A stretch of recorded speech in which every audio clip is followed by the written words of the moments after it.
After two consecutive disappointing playoff runs, losing in the conference finals 2 years ago and losing to a young Heat team in the conference semis this year, the Bucks were in need of some changes to the players around Giannis.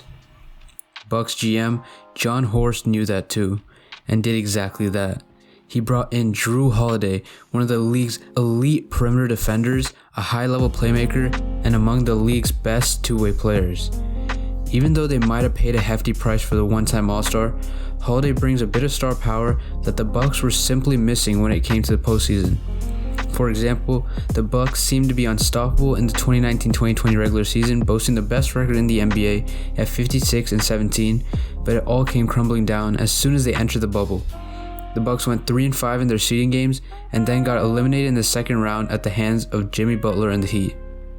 They just didn't have enough firepower surrounding Giannis and Middleton to get past the Heat and win with the two-time MVP Antetokounmpo entering the final year of his contract. It is to no surprise that he has been disappointed with their inability to reach the NBA Finals, and it was reported by Woj that following the Bucks season and before Giannis left for his home country, that him and the Bucks management had a 3-hour-long meeting in which the Bucks made it clear that they would do anything to raise their chances of winning. And so far, from this free agency, the Bucks seem to have made a couple of moves with that exact intention in mind.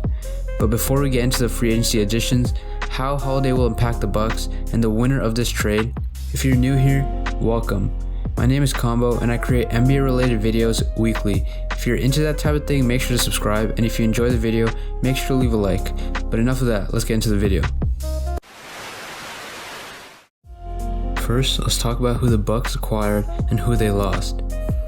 They first completed a 4-team trade in which they acquired Jrue Holiday from the Pelicans and the 60th pick in the recent draft, Sam Merrill. They lost, however, Eric Bledsoe, George Hill, 2 first-round picks, and 2 pick swaps with New Orleans. While they acquired a star in Jrue Holiday, the Bucks lost 2 of their primary guards and bench depth and a couple future first-round picks. Now, the haul of picks New Orleans got might make it seem that they overpaid for Jrue Holiday, because if they're paying this much for Holiday, some team might have to give up a decade of picks just to trade for a player like Harden per se. But I like to view this from a different perspective. While they did give a lot for Jrue Holiday, this deal wasn't only for Jrue but for Giannis to stay as well. Bringing in Jrue might help in signing Giannis to a contract extension to keep him in Milwaukee, which makes the deal not seem so terrible. Still, GMs of the future who are holding on to superstars like Harden are going to use this trade as leverage, making some players almost impossible to trade for without a plethora of picks. Then came the 2 free agency moves GM Jon Horst made. Through the free agency, they addressed their lack of depth following the departure of Eric Bledsoe and George Hill. They first signed Bobby Portis to a 2-year contract with a player option following the second season, and then signed DJ Augustin to a 3-year $21 million deal with Milwaukee. Both of these players add much needed depth to a very depleted Bucks team. Bobby Portis will play a key role in the frontcourt on a title contender, while DJ Augustin replenishes their depth at backcourt and brings this scoring ability to Milwaukee. They also signed Bryn Forbes to a 2-year deal and Torrey Craig to a 1-year minimum deal, both of which are great bench acquisitions. While these 2 are good acquisitions for the Bucks, the main reason why most of you are here today is to find out what Jrue Holiday will bring to the Bucks and how he can help them with their aspirations of winning a championship. After all, the Bucks are taking a huge risk. 3 future first-round picks plus 2 pick swaps is a lot to give up for Holiday. Not only because that's the sort of draft compensation you'd expect to see a team give up for a superstar, not a one-time All-Star, but because there's a chance Holiday will be an unrestricted free agent next offseason, as he has a player option in his contract worth $27 million for the 2021-2022 season.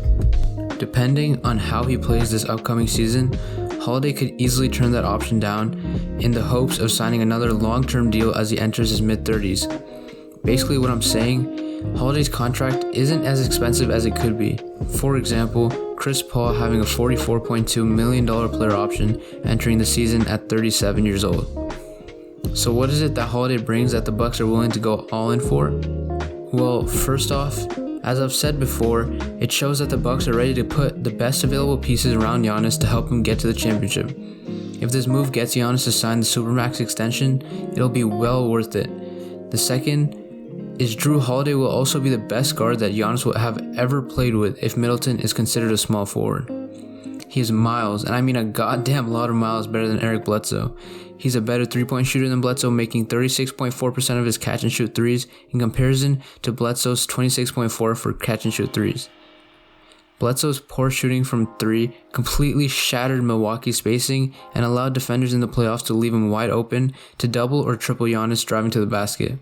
Holiday can also play off-ball as well as anyone, and has played alongside ball-dominant stars before like Anthony Davis and Brandon Ingram, so Giannis won't be much of an adjustment.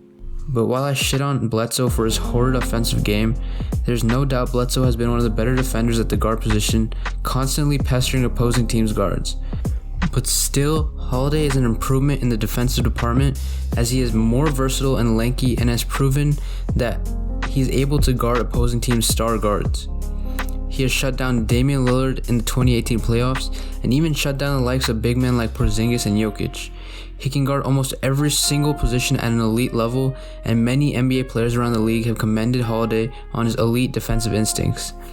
He might only have one All-NBA defensive team selection, but if it was up to the players, he would definitely have a lot more. And I just feel like there's this disconnect about who gets votes. Yeah, Jrue Holiday is solidified as probably the best defender in the league at the guard position. The way he, well, when we talk about defense, a lot of people don't really understand what defense really means. With Holiday completely blowing Bledsoe out of the water, he brings a more reliable scorer and decision maker than Bledsoe ever was or ever would have been. Holiday might not be capable of being a team's number 1 option, but if he becomes a third option to Giannis and Middleton, the offensive sets that the Bucks run will be absurdly lethal. I also believe Giannis's playmaking ability is criminally underrated, and adding another knockdown scorer and playmaker will only make Giannis that many times better. Ultimately, this upcoming season will determine if bringing in Jrue was worth losing out on their future. As of right now, there doesn't seem to be a clear winner in the trade, because there's a lot of moving pieces with Giannis not signing the extension yet. But with Jrue Holiday, many analysts firmly believe Giannis is going to sign that Supermax extension. Is that Milwaukee and the league believes that Giannis is going to sign the Supermax when offered. And to me, this move is just further confirmation of it. If this trade gets Giannis to sign the Supermax, by all means, the Bucks will have won the trade, because the first round picks won't be too valuable considering Giannis will still be on the team. If he doesn't sign the Supermax extension, then that's where it gets real tricky, because if Giannis leaves the Bucks, they might become a lottery team and those first round picks might become of great value to the Pelicans. With that being said, Jrue, Giannis, and Middleton will no doubt be a force of reckoning come the regular season and will no doubt be favorites to win the East. No matter what happens with Giannis in the free agency, this coming season will be all or nothing for the Bucks and should be a good one if you're a Bucks fan. If you got this far in the video, I just want to thank you for watching all the way through, and if you enjoyed the video, please drop a like. But until next time.